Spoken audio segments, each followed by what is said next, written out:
when, Lisa brought to our attention vow and child marriage. And I got to tell you, my first reaction, and this, I'm going to be really transparent, was like, oh, wow, is this a problem? I can understand how it's a problem globally, but this is a problem in America?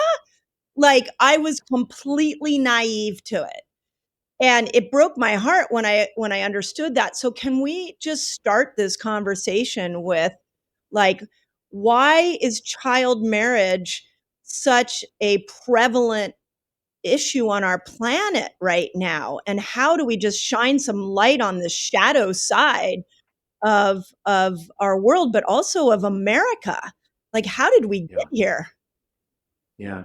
I think that your first reaction is one that so many people had, and one that I had, a little more than 5 years ago when I met the founders of the organization, Dr. Girls, that I run, where child marriage is one of these things that I knew happens in the world, but I had no idea that it happens at such a staggering rate.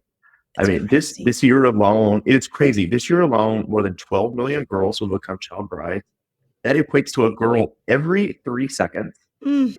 It's an extraordinary number of futures that are being compromised day after day and week after week.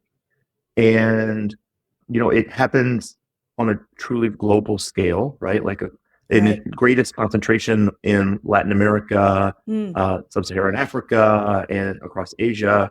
But it does happen here in the U.S. It's legal in more than 30 states. It's legal.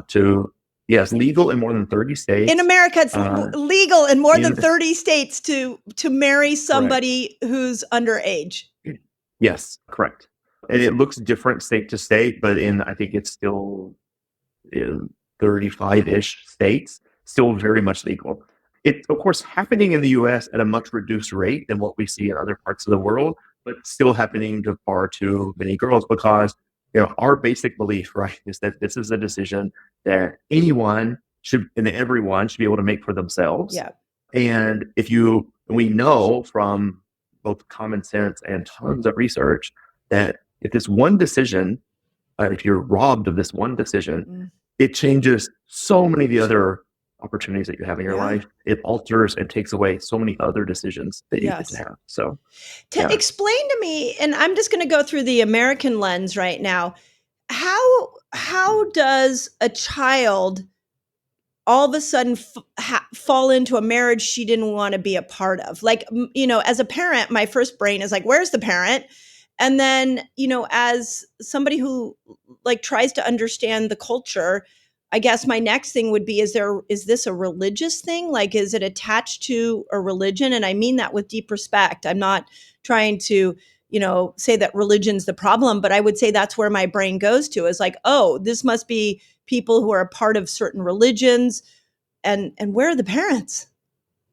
Yeah. So this is what's a bit difficult to come to terms with around this issue, especially as we think about it on the global scale. Like you asked in your first question, like, why is this happening at such a big rate?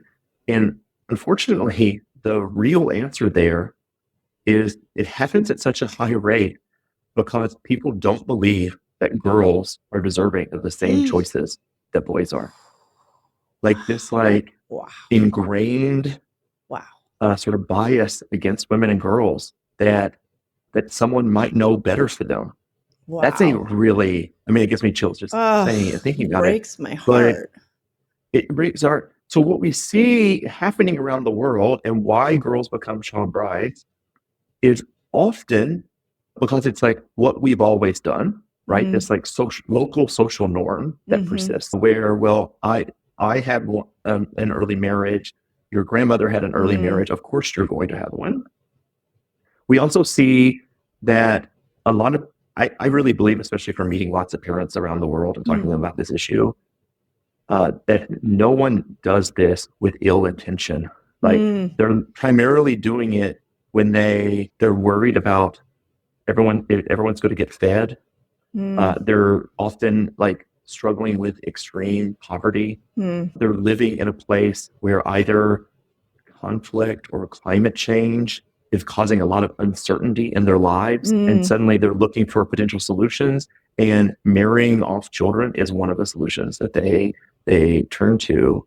And, it's not, while this, like, I think global gender inequality is like sort of the underpinning. Yes. What it looks like community to community is different. In some places it is a religion. In some places, like we were just in the Dominican Republic visiting local organizations that we've been funding there for more than 5 years. Like, more vividly than other places I've seen in the world, like it was about a real fear of a girl's sexuality and that she may become sexually active and then pregnant and dishonor the family. And so we're like encouraging her to go ahead and get married while she's like 15, 16 years old. Wow. And so it's protection. So the parent sees it as protection in that. Very often. Yeah.